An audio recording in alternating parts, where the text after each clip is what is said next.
Hi, welcome back to my channel. ಕತ್ತಲೆಯಲ್ಲಿ ಹಿಂದೆಯಿಂದ ಬಂದು ನನ್ನ ಗಂಡ ತಪ್ಕೊಂಡ. ನನ್ನ ಬೆನ್ನಿಗೆ ಮುತ್ತು ಕೊಡ್ತಾ ಇದ್ದಾನೆ. ನನ್ನನ್ನು ಹಾಸಿಗೆ ಮೇಲೆ ಮಲಗಿಸಿ ನನ್ನ ಸೀರೆನ ತೆಗೆದು ಮುತ್ತುಗಳನ್ನು ಕೊಡ್ತಾನೇ ಇದ್ದಾನೆ. ಕರೆಂಟ್ ಬಂದ ತಕ್ಷಣ ಎದುರುಗಡೆ ಇದ್ದ ಮನುಷ್ಯನನ್ನು ನೋಡಿ ಬೆಚ್ಚಿ ಬಿದ್ದೆ. ಅವನು ನನ್ನ ಗಂಡನ ಅಣ್ಣ. 5 ನಿಮಿಷ ಸುಮ್ಮನೆ ಇದ್ಬಿಡು, ಎಲ್ಲವನ್ನ ಮಾಡಿಬಿಡ್ತೀನಿ, ಯಾರಿಗೂ ಗೊತ್ತಾಗೋದಿಲ್ಲ ಅಂತ ನನ್ನ ಮೇಲೆ ಕೈ ಆಡಿಸ್ತಿದ್ದಾನೆ. ನಾನು ಅವನನ್ನು ದೂರ ತಳ್ಳೋದಕ್ಕೆ ಎಷ್ಟೇ ಪ್ರಯತ್ನ ಪಟ್ಟರೂ ಕೂಡ ಅವನು ನನ್ನನ್ನು ಗಟ್ಟಿಯಾಗಿ ತಪ್ಕೊಂಡು ಮುತ್ತನ್ನು ಕೊಟ್ಟೇ ಬಿಟ್ಟ. ಅಯ್ಯಯ್ಯೋ, ಮುಂದೆ ಏನಾಯಿತು, ಈಗ ನನ್ನ ಗಂಡಂಗೆ ಹೇಗೆ ಮುಖ ತೋರಿಸ್ಲಿ ಅಂತ ಪರದಾಡ್ತಾ ಇದ್ದೀನಿ. ಕೊನೆಗೂ ನನ್ನ ಶೀಲ ಹೊರಟೇ ಹೋಯಿತು. ಈಗೇನು ಮಾಡೋದು, ಏನಾಯಿತು? ಇದೆಲ್ಲ ತಿಳ್ಕೊಬೇಕು ಅಂದರೆ ಕಥೆನ ಪೂರ್ತಿಯಾಗಿ ಕೇಳಿಸ್ಕೊಳ್ಳಿ. ನನ್ನ ಹೆಸರು ಸಿರಿ. ನಾನು ಒಂದು ಪ್ರತಿಷ್ಠಿತ ಕಂಪನಿನಲ್ಲಿ ಕೆಲಸ ಮಾಡ್ತಾಯಿದ್ದೀನಿ. ಕೈ ತುಂಬ ಸಂಬಳನೂ ಬರುತ್ತೆ. ಅಪ್ಪ ಅಮ್ಮನನ್ನು ನಾನು ನೋಡಿಲ್ಲ. ನನ್ನನ್ನು ನನ್ನ ಸೋದರತೆ ಸಾಕಿದ್ದು. ಚಿಕ್ಕಂದಿನಿಂದನೇ ಅಪ್ಪ ಅಮ್ಮ ಅನಾರೋಗ್ಯದಿಂದ ನನ್ನನ್ನು ಬಿಟ್ಟು ಹೊರಟೋದ್ರಂತೆ ಬೇರೆ ಪ್ರಪಂಚಕ್ಕೆ. ಆಗ ಯಾರು ಮಗುನ ನೋಡ್ಕೊಳ್ತಾರೆ, ಮದುವೆ ಯಾರು ಮಾಡ್ತಾರೆ, ಅವ್ರಿಗೆ ಮಾತ್ರ ಅಪ್ಪನ ಆಸ್ತಿ ಸಿಗುತ್ತೆ ಅನ್ನೋ ಮಾತಿನಿಂದ ಅತ್ತೆ ನನ್ನನ್ನು ತಂದು ಸಾಕ್ಕೊಂಡ್ರು. ಮಾವ ತುಂಬ ಒಳ್ಳೆಯವರು, ನನ್ನನ್ನು ಮಗಳಂತೆ ನೋಡ್ಕೊಳ್ತಾರೆ. ಪರವಾಗಿಲ್ಲ, ಮಾವ ಗದ್ರತಾಳೆ, ಅವಳ ಪ್ರೀತಿ ಕೋಪ ಎಲ್ಲ ನನಗೆ ಅರ್ಥ ಆಗುತ್ತೆ. ಯಾಕಂದರೆ ಅತ್ತೆಯ ಸ್ವಂತ ಅಣ್ಣನ ಮಗಳು ನಾನು. ಆದ್ದರಿಂದ ನಾನಂದರೆ ಪ್ರೀತಿ ಜಾಸ್ತಿ. ನನ್ನನ್ನು ನೋಡಿದ್ರೆ ಅವ್ರ ಅಣ್ಣ ಅದಕ್ಕೆ ನೆನಪಾಗ್ತಾರಂತೆ. ಬೇಸರದಿಂದ ಸಿಡಿ ಸಿಡಿಯ ಅಂತಾರೆ. ಅತ್ತೆ ಮಾವ ಮೊದಲು ನನ್ನನ್ನು ಬೇಸರದಿಂದ ನೋಡ್ಕೊಳ್ತಿದ್ರಂತೆ. ಇಷ್ಟ ಇರಲಿಲ್ವಂತೆ ಯಾರ್ದೋ ಮಗುನ ನಾವು ಹೇಗೆ ನೋಡ್ಕೊಳ್ಬೇಕು ಅಂತ. ಆಗ ಅತ್ತೆ ಇವಳನ್ನು ಹಾಸ್ಟೆಲಿಗೆ ಸೇರಿಸ್ಬಿಡ್ತೀನಿ, ಇವಳ ಹೆಸರಲ್ಲಿರೋ 20 ಎಕರೆ ಜಮೀನನ್ನು ಕೂಡ ಹಾಸ್ಟೆಲ್ಗೆ ಕೊಟ್ಬಿಡ್ತೀನಿ, 10 ಎಕರೆ ಅವಳಿಗೆ, 10 ಎಕರೆ ಅವಳನ್ನು ನೋಡ್ಕೊಳ್ಳೋ ಹಾಸ್ಟೆಲ್ಗೆ ಅಂತ ಹೇಳಿದಾಗ ನನ್ನ ಅಜ್ಜಿ ತಾತ ಅಂದರೆ ಅತ್ತೆಯ ಅತ್ತೆ ಮಾವ ಆಸ್ತಿಗಾಗಿ ನನ್ನನ್ನು ತಮ್ಮ ಜೊತೆ ಇಟ್ಕೊಳ್ಳೋದಕ್ಕೆ ಒಪ್ಕೊಂಡ್ರಂತೆ. ಆದರೆ ಯಾವ ಸಂದರ್ಭದಲ್ಲೂ ಕೂಡ ಅತ್ತೆ ನನ್ನ ಕೈಯನ್ನು ಬಿಟ್ಟಿಲ್ಲ. ಅವರಿಗೊಬ್ಬ ಮಗ ಇದ್ದಾನೆ. ಅವನ ಹೆಸರು ರಾಕೇಶ. ಅವನು ನನಗಿಂತ ದೊಡ್ಡವನು. 2 ವರ್ಷ ಸಿಟಿನಲ್ಲಿ ಓದ್ತಾ ಇರೋದು.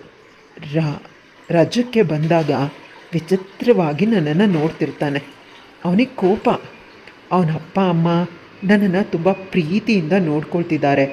ಅವನಿಗೆ ಕೊಡೋ ಪ್ರೀತಿನ ನನಗೆ ಹಂಚ್ತಿದ್ದಾರೆ. ಅವನಿಗೆ ಸಿಗಬೇಕಾಗಿದ್ದ ಅಟೆನ್ಷನ್ ಸಿಗ್ತಾ ಇಲ್ಲ, ಎಲ್ಲ ನನಗೆ ಸಿಗ್ತಾ ಇದೆ ಅಂತ ತುಂಬ ಬೇಸರದಲ್ಲಿರ್ತಾನೆ. ನಾನು ತುಂಬ ಸಲ ಹೇಳಿದ್ದೀನಿ, ನಾನು ಮದುವೆ ಆಗಿ ಹೊರಟೋಗ್ತೀನಿ ಅಥವಾ ಕೆಲಸ ಸಿಕ್ಕಿದ ಮೇಲೆ PGಗೆ ಸೇರ್ಕೊಂಡು ಬಿಡ್ತೀನಿ. ನೀನು ನನ್ನ ಬಗ್ಗೆ ಯೋಚಿಸ್ಬೇಡ. ನಿನ್ನ ಅಪ್ಪ ಅಮ್ಮನನ್ನು ನಾನು ಯಾವತ್ತೂ ದೂರ ಮಾಡೋದಿಲ್ಲ. ನೀನು ನನ್ನವನು ಅಂತ ನಾನು ಯಾವತ್ತೂ ಅಂದ್ಕೊಡೋದಿಲ್ಲ ಅಂತ ಹೇಳಿದ್ದೀನಿ. ಯಾಕಂದರೆ ಅತ್ತೆ ಯಾವಾಗಲೂ ಹೇಳ್ತಾಳೆ, ನಿನ್ನನ್ನು ರಾಕೇಶನ ಜೊತೆನೇ ಮದುವೆ ಮಾಡಿಬಿಡ್ತೀನಿ, ನೀನು ಇದೇ ಮನೆಯಲ್ಲಿ ಇರುವಿಯಂತೆ ಅಂತ. ರಾಕೇಶಂಗೆ ಇಷ್ಟ ಇಲ್ಲ. ನನ್ನ ನೆರಳನ್ನೂ ಕೂಡ ಕಂಡ್ರೆ ಅವನು ಅಸಹ್ಯ ಪಡ್ತಾನೆ. ಇನ್ನು ಮದುವೆ ಆಗಿ ಸಂಸಾರ ಮಾಡೋದು ದೂರದ ಮಾತು ಅಲ್ವಾ. ದಿನಗಳು ಕಳೆದಂತೆ ನಾನು ಒಂದು ಒಳ್ಳೆ ಕಂಪ್ನಿನಲ್ಲಿ ಕೆಲಸಕ್ಕೆ ಸೇರ್ಕೊಂಡ್ಬಿಟ್ಟೆ. ಕೆಲಸ ನನಗೆ ಅನಿವಾರ್ಯ ಆಗಿತ್ತು. ಇಂಡಿಪೆಂಡೆಂಟ್ ಆಗಬೇಕಾಗಿತ್ತು. ನಾನು ಯಾರನ್ನು ನಂಬ್ತೀವಿ ಅವ್ರು ನಮ್ಮ ಜೊತೆ ಎಷ್ಟು ದಿನ ಇರ್ತಾರೆ ತಿಳಿಯೋದು. ಅದು ಅಪ್ಪ ಅಮ್ಮನನ್ನು ನೋಡಿ ನಾನು ಕಲ್ತಿದ್ದು. ನಾನು ಸರಿಯಾಗಿ ಅವರನ್ನು ಅಪ್ಪ ಅಮ್ಮ ಅಂತ ಕರೆಯೋ ಮೊದಲೇ ಅವ್ರಿಗೆ ಪ್ರಪಂಚನ ಬಿಟ್ಟು ಪರಲೋಕಕ್ಕೆ ಹೊರಟೋಗಿದ್ರು. ನನ್ನ ಪಾಲಿಗೆ ದೇವ್ರ ಆಗಿದ್ದವರು, ಕಣ್ಣಿಗೆ ಕಾಣದೇ ಇರುವಂಥ ದೇವರಾಗಿದ್ದರು. ಒಮ್ಮೊಮ್ಮೆ ಆದರೆ ಭಾವನೆಗಳಿಂದ ಬದುಕು ಸಾಗೋದಿಲ್ಲ, ಹೊಟ್ಟೆನೂ ತುಂಬೋದಿಲ್ಲ. ಸ್ವಲ್ಪ ಪ್ರಾಕ್ಟಿಕಲ್ ಆದರೆ ಎಲ್ಲ ಸರಿ ಹೋಗುತ್ತೆ ಅಂತ ಯೋಚಿಸೋದಕ್ಕೆ ಆರಂಭಿಸ್ದೆ. ಅವತ್ತಿನಿಂದ ಸ್ವಲ್ಪ ಸಮಾಧಾನವಾಗಿ ಬದುಕು ಸಾಗ್ತಾ ಇದೆ. ಅಂದರೆ ಅತ್ತೆ ಬಿಡೋದಿಲ್ಲ, ಒಟ್ಟಿಗೆ ಮದುವೆ ಆಗಿ ರಾಕೇಶನ ಜೊತೆನೇ ಇದ್ಬಿಡು ಅಂತ ಹೇಳ್ತಿದ್ದಾರೆ ಅತ್ತೆ. ಆದರೆ ಅತ್ತೆ ಆಸೆ ಈಡೇರಲಿಲ್ಲ.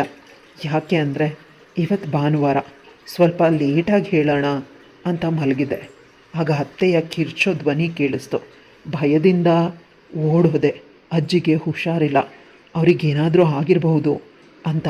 ಅದಕ್ಕಿಂತ ಕೆಟ್ಟದ್ದನ್ನು ಕಣ್ಣೆದ್ರಿಗೆ ನೋಡಿದೆ.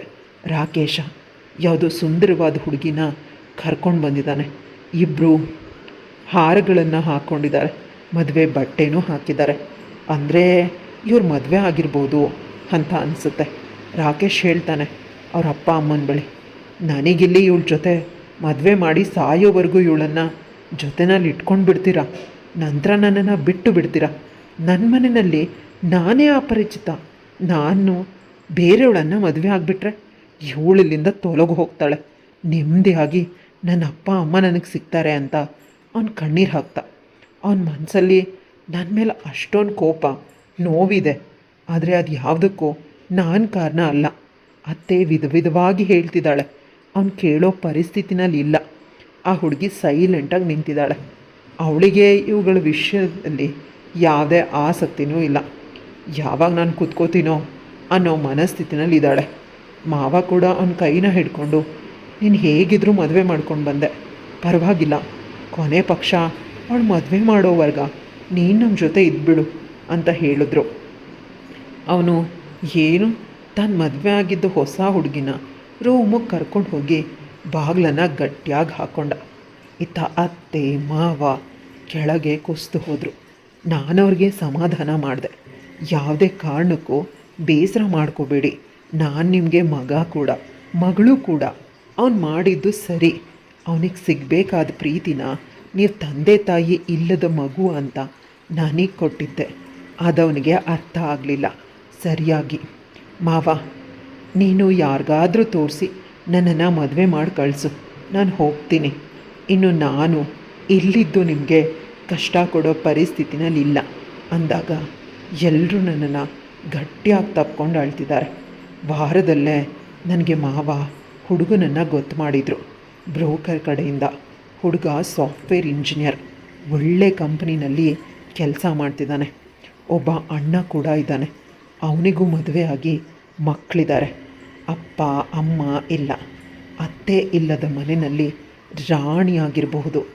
ಇಲ್ಲಿ ಥರ ನನ್ನಮ್ಮ ನನ್ನ ಹೆಂಡತಿಗೆ ಕಷ್ಟ ಕೊಡ್ತಿದ್ಲು.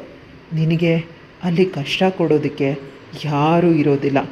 6 ತಿಂಗಳು ಮದುವೆಯಾಗಿ ಜೊತೇಲಿರೋ ನಂತರ ನೀನು ಮತ್ತು ನಿನ್ನ ಗಂಡ ಇಬ್ಬರು ಸಪ್ರೇಟ್ ಮನೇನ ಮಾಡಿಕೊಂಡು ಬೆಂಗಳೂರಿಗೆ ಬಂದುಬಿಡಿ. ಇಬ್ಬರು ಕೆಲಸದಲ್ಲಿದ್ದೀರಾ ಅಲ್ವಾ ಅಂದಾಗ ನಾನು ಜೋರಾಗಿ ಅಳೋದಕ್ಕೆ ಶುರು ಮಾಡಿದೆ. ಅತ್ತೆಗೆ ಭಯ. ಬ್ರೋಕರ್ ಕಡೆಯಿಂದ ಬಂದಿರೋ ಸಂಬಂಧ. ಇನ್ನೂ ಒಂದು ಸಲ ಚೆನ್ನಾಗಿ ವಿಚಾರಿಸಿ, ರಾಕೇಶ್ ಮಾಡಿದ ತಪ್ಪಿಗೆ ನಾವು ಇವಳಿಗೆ ಶಿಕ್ಷೆ ಕೊಡಬಾರ್ದು. ಇಷ್ಟು ಬೇಗ ಮದುವೆ ಸೆಟ್ ಆಗಿದೆ ಅಂದರೆ ನನ್ನ ಮನಸ್ಸಲ್ಲಿ ಭಯ ಆಗ್ತಿದೆ ಅಂತ ಅಳ್ತಿದ್ದಾಳೆ. ಆಗ ಅತ್ತೆಗೆ ನಾನು ಸಮಾಧಾನ ಮಾಡಿದ್ದೆ.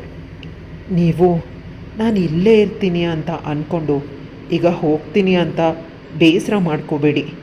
ಮಾವ ಹೇಳ್ದಾಗೆ ಬೇಗ ಬೆಂಗಳೂರಿಗೆ ಬಂದುಬಿಡ್ತೀನಿ. ಈಗ ನೀವು ನನ್ನನ್ನು ಮೈಸೂರಿಗೆ ಮದುವೆ ಮಾಡಿಕೊಡ್ತಿದ್ದೀರಾ. ಬೆಂಗಳೂರಿಗೆ ಬಂದಮೇಲೆ ನಿಮ್ಮನ್ನು ನನ್ನ ಜೊತೆನಲ್ಲಿನೇ ಕರ್ಕೊಂಡು ಹೋಗ್ತೀನಿ, ಚಿಂತೆ ಮಾಡಬೇಡಿ. ರಾಕೇಶ ಕೂಡ ಸರಿ ಹೋಗ್ತಾನೆ, ಅವನು ಮದುವೆ ಆಗಿದ್ದಾನೆ ಅಂತ ನಾನು ಅತ್ತೆ ಮಾವಂಗೆ ಸಮಾಧಾನ ಮಾಡಿದ್ರೂ ಕೂಡ ನನಗೀಗ ಈ ಮನೇನ ಬಿಟ್ಟು ಹೋಗೋದಕ್ಕೆ ಇಷ್ಟನೇ ಇಲ್ಲ. ಅತ್ತೆನ ಬಿಟ್ಟು ಹೋಗೋದು ಕೂಡ ಇಷ್ಟ ಇಲ್ಲ.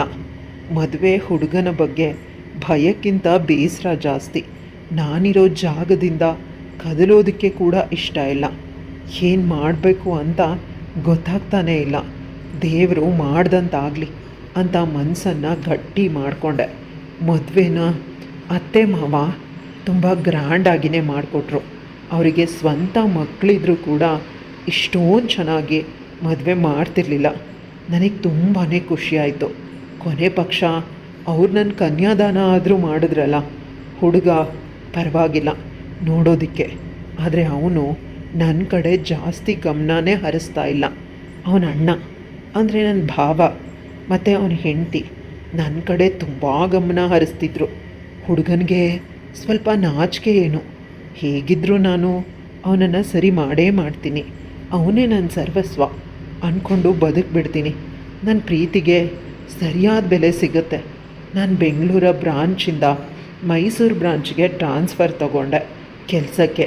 ಈಗ ಜೀವನ ಸುಂದರವಾಗಿ ನಡೀತಿದೆ. ಕೊನೆ ಪಕ್ಷ ರಾಕೇಶ ನನ್ನನ್ನು ದ್ವೇಷ ಮಾಡೋದನ್ನು ನಿಲ್ಲಿಸ್ತಾನೆ ಅಂತ ಅಂದ್ಕೊಂಡು ಮದುವೆ ಆಗಿ ಗಂಡನ ಮನೆಗೆ ಹೋದೆ. ಆದರೆ ಅಲ್ಲಿ ಮದುವೆಯಾದ ಮೊದಲ ದಿನಾನೇ ಒಂದು ರೀತಿ ಏನೋ ವಿಚಿತ್ರ ಅಂತ ಅನಿಸೋದಕ್ಕೆ ತಿಳಿತು. ಏನು ಅಂತ ತಿಳಿದಿಲ್ಲ. ಮೊದಲ ರಾತ್ರಿ ತುಂಬ ಆಸೆಯಿಂದ ಗಂಡನಿಗಾಗಿ ಕಾದು ಕೂತೆ. ಆದರೆ ಅವನು ಚೆನ್ನಾಗಿ ಕುಡ್ಕೊಂಡು ಬಂದು ಮಲ್ಕೊಂಡ. ನಾನು ಗೋಡೆ ಕಡೆ ತಿರುಗಿ ಮಲಗಿದೆ. ಬೆಳಗ್ಗೆ ಆದಮೇಲೆ ಅವನು ಏನು ನಡೆದೇ ಇಲ್ವೇನೋ ಅನ್ನೋ ರೀತಿ ನನ್ನನ್ನು ಬಿಟ್ಟು ಹೊರಟೇ ಹೋಗ್ತಿದ್ದ. ವಾರ ಕಳೆದ್ರೂ ಕೂಡ ಅವನು ನನ್ನನ್ನು ಮುಟ್ಟಲೇ ಇಲ್ಲ. ಆದರೆ ಪ್ರತಿದಿನ ಬೆಳಗ್ಗೆ ನನ್ನ ಗಂಡನ ಅತ್ತಿಗೆ, ನೀವಿಬ್ಬರು ಚೆನ್ನಾಗಿ ಮಕ್ಕಳ ಹಠನ ಆಡ್ತಿದ್ದೀರ, ಎಲ್ಲಿವರೆಗೆ ಬಂದಿದೆ ನಿಮ್ಮ ಸಂಬಂಧ ಅಂತ ಕೇಳಿದ್ರು. ಆಗ ನಾನು ನಗ್ತಾ ಅಡುಗೆ ಮನೆಯಿಂದ ಹೊರಬಂದೆ. ಏನನ್ನು ಅವ್ರ ಬಳಿ ಹಂಚ್ಕೊಳ್ಳೋದಕ್ಕೆ ಇಷ್ಟ ಇಲ್ಲ. ಅಕಸ್ಮಾತ್ ನನ್ನ ಗಂಡನ ಕಿವಿಗೆ ಬಿದ್ದರೆ ಸಂಸಾರ ಹಾಳಾಗೋಗುತ್ತೆ ಅಂತ. ಅವ್ರಗಳ ಜೊತೆ ಚೆನ್ನಾಗಿ ನಾನು ಮಿಂಗಲ್ ಆದರೂ ಅವರೆಲ್ಲ ಸೇರಿ ನನ್ನಿಂದ ಏನೋ ಮುಚ್ಚಿಡ್ತಿದ್ದಾರೆ ಅಂತ ಒಮ್ಮೊಮ್ಮೆ ಅನ್ನಿಸ್ತಿತ್ತು. ನನ್ನ ಗಂಡನ ಅಣ್ಣ ಅಂದರೆ ನನ್ನ ಭಾವ ಅವಶ್ಯಕತೆಗಿಂತ ಹೆಚ್ಚಾಗಿ ನನ್ನನ್ನು ಚೆನ್ನಾಗಿ ನೋಡ್ಕೊಳ್ತಿದ್ದಾರೆ. ನಾನು ಮಾಡಿದ್ದೆ ಇಂಥ ಮನೇನ ಪಡೆಯೋದಕ್ಕೆ.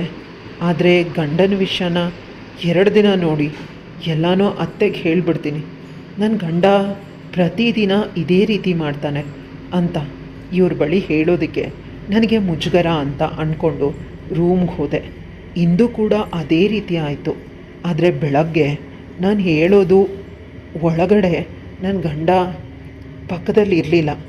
ಎದ್ದು ಹೊರಗೆ ಹೊರಟೋಗಿದ್ದ. ನಾನು ಅಳ್ತಾ ಕೂತಿದ್ದೆ. ಆಗ ಆ ಭಾವ ಬಂದು ನನ್ನನ್ನು ಸಮಾಧಾನ ಮಾಡಿದ್ರು. ಅಳಬೇಡ, ನಾವು ನಿನ್ನನ್ನು ನೋಡ್ಕೊಳ್ತೀವಿ. ಅವನಿಗೆ ಚೆನ್ನಾಗಿ ಹೊಡೆದು ಬುದ್ಧಿ ಹೇಳ್ತೀವಿ. ಇಂದು ನೀನು ಹೇಳೋದ್ರ ಒಳಗಡೆ ಅವನು ಎದ್ದು ಹೊರಟೋಗಿದ್ದಾನೆ, ಅವನಿಗೆ ಸರಿಯಾಗಿ ಮಾಡ್ತೀನಿ ಅಂತ ಹೇಳಿದ್ರು. ಆಗ ನಾನು ಹೇಳಿದೆ, ಪ್ರತಿ ರಾತ್ರಿ ಇದೇ ರೀತಿ ಮಾಡ್ತಾರೆ, ಅವ್ರು ನನ್ನನ್ನು ಮುಟ್ಟೇ ಇಲ್ಲ ಅಂತ. ಆಗ ಭಾವ ಕೋಪದಿಂದ, ಅವನಿಗೆ ಸರಿಯಾಗಿ ಪಾಠ ಕಲಿಸ್ತೀನಿ, ನೀನು ಆರಾಮಾಗಿರು, ನಿನ್ನನ್ನು ನಾನು ಚೆನ್ನಾಗಿ ನೋಡ್ಕೊಳ್ತೀನಿ ಅಂದರು ಸಡನ್ನಾಗಿ. ನನಗೆ ಶಾಕ್ ಆಯಿತು. ಆಗ ವಾರ್ಗಿತ್ತಿ ಅಂದರು, ಮದುವೆ ಮಾಡಿರೋದು ನಾವು, ನಿನ್ನ ಜವಾಬ್ದಾರಿನೂ ನಮ್ಮದೇ ಅಂತ ಅಷ್ಟೇ ಅಂತ ಹೇಳಿ ಹೊರಟೋದ್ರು. 2-3 ದಿನ ಇದೇ ರೀತಿ ನಾಟಕ ನಡೀತು. ನನಗೊಂದ್ಮೇಲೆ ದಿನಗಳು ಕಳೆದಂತೆ ಕೋಪ ಬರ್ತಿತ್ತು. ಇವತ್ತು ಕೊನೆ ದಿನ. ನಾನಿವತ್ತು ರಾತ್ರಿ ನೋಡಿ ಬೆಳಗ್ಗೆ ಎಲ್ಲನೂ ಅತ್ತೆಗೆ ಫೋನ್ ಮಾಡಿ ಹೇಳಿಬಿಡ್ತೀನಿ. ಅವರಿಗೆ ನೋವು ಮಾಡಬಾರ್ದು ಅಂತ ಏನನ್ನೂ ಹೇಳ್ತಿಲ್ಲ, ಅವ್ರಿಗೆ ನೋವಾಗುತ್ತೆ ಅಂತ. ಆದರೆ ನಾನು ಇವ್ರುಗಳೆಲ್ಲ ಸೇರಿ ಇಷ್ಟೊಂದು ನೋವು ಮಾಡಿದ್ರೆ ಹೇಳಲೇಬೇಕು ಅಂತ ಯೋಚಿಸ್ತಿದ್ದೆ. ಸಡನ್ನಾಗಿ ಕರೆಂಟ್ ಹೋಯಿತು. ಆಗ ನನ್ನ ಮಾರ್ಗಿತ್ತಿ ಪಾರ್ಲರ್ಗೆ ಹೋಗಿರೋದು ನೆನಪಾಯಿತು. ಮನೆಯಲ್ಲಿ ಯಾರೂ ಇಲ್ಲ, ನಾನು ಒಬ್ಬಳೇ ಅಂತ. ಇನ್ನೊಬ್ಬರು ಭಯ ಆಗಿ ಮೇಲೇಳೋದಕ್ಕೆ ಆರಂಭಿಸ್ದೆ, ಬಾಗಿಲನ್ನು ಹಾಕೋಣ ಅಂತ. ಆದರೆ ಅಷ್ಟರಲ್ಲಿ ನನ್ನ ಗಂಡ ಬಂದು ನನ್ನನ್ನು ಗಟ್ಟಿಯಾಗಿ ಹಿಡ್ಕೊಂಡ. ನನ್ನನ್ನು ಹಾಸಿಗೆ ಮೇಲೆ ಮಲಗಿಸಿ ನನಗೆ ಮುತ್ತುಗಳನ್ನು ಕೊಡೋದಕ್ಕೆ ಆರಂಭಿಸ್ದ. ನನ್ನ ಭಾವ ಎಲ್ಲನೂ ಹೇಳಿ ಸರಿ ಮಾಡಿದ್ದಾರೆ. ಇನ್ನು ನಾನು ಇವನಿಗೆ ನನ್ನ ಸರ್ವಸ್ವನೂ ಕೊಡೋದಕ್ಕೆ ಸಿದ್ಧ ಅಂತ ಅವನಿಗೆ ಸಹಕರಿಸೋದಕ್ಕೆ ಆರಂಭಿಸ್ದೆ. ಅವನು ನನ್ನ ದೇಹನ ಮುಟ್ತಿದ್ದಾನೆ. ಇದೇ ಮೊದಲ ಸ್ಪರ್ಶ. ಅವನಿಂದ ನನಗೆ ರೋಮಾಂಚನ ಆಗ್ತಿದೆ. ಆದರೆ ತುಂಬ ಅರ್ಜೆಂಟಾಗಿ ಎಲ್ಲನೂ ಮಾಡ್ತಿದ್ರು. ನಾನು ಹೇಳಿದೆ, ನಿಧಾನವಾಗಿ ಮಾಡಿ, ನಾನು ರಾತ್ರಿ ಪೂರ್ತಿ ನಿದ್ರೆ ಮಾಡದೆ ಇರೋದಕ್ಕೂ ಸಿದ್ಧ ಅಂತ. ಆದರೆ ಅಷ್ಟರಲ್ಲಿ ಕರೆಂಟ್ ಬಂತು. ಎದುರುಗಡೆ ಇದ್ದ ಮನುಷ್ಯನನ್ನು ನೋಡಿ ನಾನು ಭಯಗೊಂಡೆ. ಅವನು ನನ್ನ ಭಾವ ಆಗಿದ್ದ, ನನ್ನ ಗಂಡ ಅಲ್ಲ. ನನ್ನ ಗಂಡ ಅಂತ. ಆದರೆ ನನ್ನ ಗಂಡನ ಜಾಗದಲ್ಲಿ ಅವನ ಅಣ್ಣ ಇದ್ದಾನೆ. ಇಷ್ಟೊತ್ತು ನನಗೆ ಮುತ್ತು ಕೊಟ್ಟಿದ್ದು ಅವ್ರ ಅಣ್ಣ. ನಾನು ಭಾವ ಹೇಳೋದಕ್ಕೆ ಹೋದಾಗ ನನ್ನ ಬಾಯನ್ನು ಮುಚ್ಚಿಬಿಟ್ಟ. ಭಾವ ಅಲ್ಲ, ನೀನು ನನ್ನನ್ನು ಗಂಡ ಅಂತಲೇ ಕರಿಬೇಕು. ನಿನ್ನ ಗಂಡಂಗೆ ನಿನ್ನ ಮೇಲೆ ಆಸಕ್ತಿ ಇಲ್ವಂತೆ, ಅದಕ್ಕೆ ಹಗಲಲ್ಲಿ ಅವನು ನಿನ್ನ ಗಂಡ, ರಾತ್ರಿನಲ್ಲಿ ನಾನು ನಿನಗೆ ಗಂಡ. ನಾನು ಎಲ್ಲಿ ಬಂದು ತಗ್ಲಾಕೊಂಡ್ಬಿಟ್ಟೆ, ಮಾವ ಯಾರ ಜೊತೆ ನನಗೆ ಮದುವೆ ಮಾಡಿದ್ರು ಅಂತ ಭಯ ಆಯಿತು. ನನಗೆ ಸಂದರ್ಭದಲ್ಲಿ ಏನು ಮಾಡಬೇಕು ಅಂತಲೇ ತಿಳಿತಿಲ್ಲ. ಭಯದಿಂದ ಆ ಮನುಷ್ಯನನ್ನು ತಳ್ಳುತ್ತಿದ್ದೀನಿ. ಆದರೆ ಅವನು ದೂರನೇ ಹೋಗ್ತಿಲ್ಲ, ನನ್ನ ಮೇಲೇ ಬೀಳ್ತಿದ್ದಾನೆ. ಇದೆಲ್ಲ ಈಗಿನ ಕಾಲದಲ್ಲಿ ಸಹಜ. ನೀನು ಮಾಡ್ರನ್ ಹುಡುಗಿ, ಇಷ್ಟೊಂದು ಯಾಕೆ ಭಯ ಪಡ್ತಿದ್ಯಾ ಅಂತ ಅವನು ತುಂಬ ಬಲವಂತ ಮಾಡ್ತಿದ್ದಾನೆ. ನಾನು ಬೇಡ ಅಂತ ಹೇಳಿದ್ರೂ ಕೇಳ್ತಿಲ್ಲ. ಅಷ್ಟರಲ್ಲಿ ಅಲ್ಲೇ ಇದ್ದ ಬೆಡ್ಶೀಟಿಂದ ನನ್ನ ದೇಹನ ಕವರ್ ಮಾಡಿಕೊಂಡೆ. ಅಲ್ಲೇ ಇದ್ದ ಹೂವಿನ ವಾಸಿಂದ ಅವನಿಗೆ ಹೊಡೆದೆ. ಅವನ ತಲೆಗೆ ಏಟು ಬಿದ್ದು ರಕ್ತ ಸೋರೋದಕ್ಕೆ ಆರಂಭ ಆಯಿತು. ನಾನು ಹೊರಗೆ ಬಂದು ರೂಮಿನ ಬಾಗಿಲನ್ನು ಹಾಕ್ಕೊಂಡೆ. ಅಲ್ಲೇ ಇದ್ದ ನನ್ನ ಬಟ್ಟೆನ ಹಾಕ್ಕೊಂಡು ಹಿಂದೆ ಮುಂದೆ ನೋಡದೆ ಬೆಂಗಳೂರಿಗೆ ಹೊರಟೋದೆ. ಬಸ್ಸಲ್ಲಿ ಕಂಡಕ್ಟರ್ ಟಿಕೆಟ್ ಕೇಳಿದಾಗ ನಾನು ಅಳ್ತಿದ್ದೆ. ಆಗ ನನ್ನ ಪರಿಸ್ಥಿತಿನ ನೋಡಿದ ಯಾರೋ ಹೆಂಗಸು ಟಿಕೆಟ್ ಕಾಸನ್ನ ಕೊಟ್ಟರು. ನಾನು ಅತ್ತೆ ಮಾವನ ಮನೆಗೆ ಹೋದೆ. ಹೇಗೋ ಸ್ವಲ್ಪ ಸುಧಾರಿಸ್ಕೊಂಡು ನನ್ನ ಪರಿಸ್ಥಿತಿನ ನೋಡಿ ಅವರೆಲ್ಲ ಬೇಸರ ಮಾಡಿಕೊಂಡ್ರು. ಏನಾಯಿತು ಅಂತ ಅಳ್ತಿದ್ದಾರೆ. ಯಾಕಂದರೆ ನಾನವರು ನೋಡಿದ ಆ ಸಮಯದಿಂದ ಅಳ್ತಾನೇ ಇದ್ದೀನಿ. ಅವರು ನನ್ನ ಗಂಡ ಮತ್ತು ಭಾವನಿಗೆ ಫೋನ್ ಮಾಡೋದಕ್ಕೆ ನನ್ನ ಮಾವ ಪ್ರಯತ್ನ ಪಡ್ತಿದ್ದಾರೆ. ಅಷ್ಟರಲ್ಲಿ ಫೋನ್ನ ಕಿತ್ತು ಎಸೆದು ನನ್ನ ಪ್ರತಿ ವಿಷಯನೂ ಹೇಳಿದೆ. ನನ್ನ ಗಂಡ ಕೆಲ್ಸಕ್ಕೆ ಬಾರ್ದವನು. ಅವ್ರ ಅಣ್ಣ ಇವತ್ತು ರಾತ್ರಿ ನನ್ನ ಜೊತೆ ತುಂಬ ಕೆಟ್ಟದಾಗಿ ನಡ್ಕೊಳ್ಳೋದಕ್ಕೆ ಪ್ರಯತ್ನ ಮಾಡ್ದ. ಅವನನ್ನು ರೂಮಲ್ಲಿ ಕೂಡ ಹಾಕಿ ನಾನು ಹೊರಗೆ ಬಂದೆ. ಇದ್ದ ಬಟ್ಟೆನ ಹಾಕ್ಕೊಂಡು ಇಲ್ಲಿಗೆ ಬಂದೆ ಅಂತ ಹೇಳೋದ್ರ ಒಳಗಡೆ ನನ್ನ ಪ್ರಾಣನೇ ಹೋಯಿತು. ನನ್ನ ಅತ್ತೆ ನನ್ನನ್ನು ಗಟ್ಟಿಯಾಗಿ ತಪ್ಕೊಂಡ್ಳು. ಇದನ್ನೆಲ್ಲ ಅಲ್ಲೇ ರಾಕೇಶ್ ನಿಧಾನವಾಗಿ ಕೇಳಿಸ್ಕೊಳ್ತಿದ್ದ. ಅವನು ಕೂಡ ಬೇಸರದಲ್ಲಿನೇ ಇದ್ದ. ಅವನನ್ನು ನೋಡಿ ನನ್ನ ಮಾವ ಅವನಿಗೆ 2 ಹೊಡೆದ್ರು. ನೀನವತ್ತು ಮಾಡಿದ ತಪ್ಪಿನಿಂದ ನಾನು ಅರ್ಜೆಂಟಾಗಿ ಇವಳಿಗೆ ಮದುವೆ ಇವತ್ತೇ ಮುಂದೆ ವಿಚಾರಿಸೋದಕ್ಕೆ ಸಾಧ್ಯನೇ ಆಗಲಿಲ್ಲ. ಯಾರು ವಿಚಾರಿಸಿದ್ರು ಅವ್ರ ಬಗ್ಗೆ ನಮಗೆ ಗೊತ್ತಿಲ್ಲ ಅಂತ ಹೇಳ್ತಿದ್ರು. ಅವರನ್ನು ಕೆಟ್ಟವರು ಅಂತ ಹೇಳಲಿಲ್ಲ. ಅದಕ್ಕಾಗಿ ನಾನು ಮದುವೆ ಮಾಡಿದ್ದು. ನೀನೇ ಮದುವೆ ಆಗಿಬಿಟ್ಟಿದ್ದಿದ್ರೆ ಇಷ್ಟು ಸಮಸ್ಯೆನೇ ಇರ್ತಿರ್ಲಿಲ್ಲ ಅಂತ ಮಾವ ಅತ್ತೆ ತಲೆ ಮೇಲೆ ಕೈ ಹೊತ್ಕೊಂಡು ಕೂತ್ಕೊಂಡ್ರು. ರಾಕೇಶ ಕೋಪದಿಂದ ಹೊರಗೋದ. ಯಾರೂ ಅವನನ್ನು ಕೇರೆ ಮಾಡಲಿಲ್ಲ. ನಾನು ಅಳ್ತಾ ಅತ್ತೆ ಜೊತೆ ಮಲ್ಕೊಂಡೆ. ಅತ್ತೆ ಸಮಾಧಾನ ಮಾಡಿದ್ರು. ಬೆಳಗ್ಗೆ ನಾವೆಲ್ಲ ಎದ್ಮೇಲೆ ರಾಕೇಶ ಬಂದ. ಆಗ ಅವನು ಹೇಳ್ದ. ವಿಷಯ ಕೇಳಿ ನನಗೆ ಶಾಕ್ ಆಯಿತು. ರಾತ್ರಿ ಅವನು ಮೈಸೂರಿಗೆ ಹೋಗಿ ಕಂಪ್ಲೇಂಟ್ ಕೊಟ್ಟು ನನ್ನ ಗಂಡ ಮತ್ತು ಅವ್ರ ಅಣ್ಣ ಅತ್ತಿಗೆ ಎಲ್ಲರ ಮೇಲೂ ಕೂಡ ಕಂಪ್ಲೇಂಟ್ ಕೊಟ್ಟು ಪೊಲೀಸ್ ಸ್ಟೇಷನ್ ಮೆಟ್ಲನ್ನು ಹತ್ತಿಸಿದ್ದಾನಂತೆ. ಅವರೀಗ ಜೈಲಲ್ಲಿದ್ದಾರೆ. ಅವರೆಲ್ಲ ಫ್ರಾಡ್ಗಳಂತೆ. ಶ್ರೀಮಂತರ ಮನೆ ಹೆಣ್ಣನ್ನು ಮದುವೆ ಮಾಡಿಕೊಂಡು ಅವ್ರ ಆಸ್ತಿ ಸಿಕ್ಕಿದ ಮೇಲೆ ಅವರನ್ನು ಬಿಟ್ಟು ಇನ್ನೊಂದು ಕಡೆ ಹೋಗ್ತಾರಂತೆ. ನಿನ್ನ ಹೆಸರಲ್ಲಿ ಆಸ್ತಿ ಇದೆ ಅಂತ ಬ್ರೋಕರ್ ಹೇಳಿದಂತೆ, 20 ಎಕರೆ. ಅದಕ್ಕಾಗಿ ಅವರು ಆಸೆಯಿಂದ ಮದುವೆ ಮಾಡಿಕೊಂಡಿದ್ರು. ಅಪ್ಪ ಅಮ್ಮ ನೀನು ಪ್ರೆಗ್ನೆಂಟಾಗಿ ಮಗು ಮಾಡಿಕೊಂಡ್ರೆ ಮಾತ್ರ ಆಸ್ತಿ ಕೊಡೋದು ಅಂತ ಹೇಳಿದ ಮಾತಿಗೆ ಅವರು ನನ್ನ ಕೆಲಸ ಮಾಡಿದ್ನಂತೆ, ತಮ್ಮ ಕೆಲಸಕ್ಕೆ ಬಾರ್ದವನಂತೆ ಅಂತ ಹೇಳಿದಾಗ ನಮಗೆಲ್ಲ ಕೋಪ ಬಂತು. ನಾನು ಕೂಡ ಸ್ಟೇಷನ್ಗೆ ಹೋಗಿ ನಡೆದ ವಿಷಯನ ವಿವರವಾಗಿ ಹೇಳಿದೆ. ಅವರಿಗೆ ಶಿಕ್ಷೆ ಆಗಲೇಬೇಕು. ನನ್ನಂಥ ಎಷ್ಟೋ ಹೆಣ್ಮಕ್ಳು ಜೀವನನ ಹಾಳು ಮಾಡಿದಾರೋ. ನನ್ನ ಗಂಡ ಮತ್ತು ಅವ್ರ ಅಣ್ಣ ನನ್ನ ಕಡೆ ನೋಡೋದಕ್ಕೂ ಭಯ ಪಡ್ತಾರೆ. ಆದರೆ ನನ್ನ ಭಾವನ ಹೆಂಡತಿ ಕೈ ಮುಗಿದ್ಲು, ನನ್ನ ಮಕ್ಕಳಿಗಾಗಿ ನನ್ನನ್ನು ಬಿಡಿಸು ಅಂತ. ನಾನು ಅಸಹಾಯಕಳು ಅಂತ.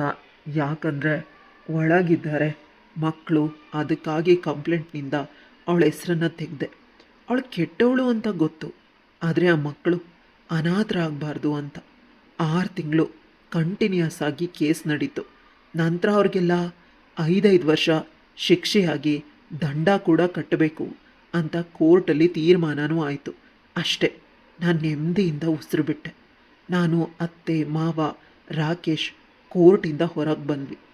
ಕಾರಲ್ಲಿ ಕುಳಿತ ತಕ್ಷಣ ರಾಕೇಶ್ ನನ್ನ ಕೈಯನ್ನು ಹಿಡ್ಕೊಂಡು ಹೇಳ್ತಾನೆ, ಪ್ಲೀಸ್ ನನಗೊಂದು ಅವಕಾಶ ಮಾಡಿಕೊಡು, ಮೊದಲು ನನ್ನನ್ನು ಕ್ಷಮಿಸು ಅಂತ ಹೇಳ್ದ.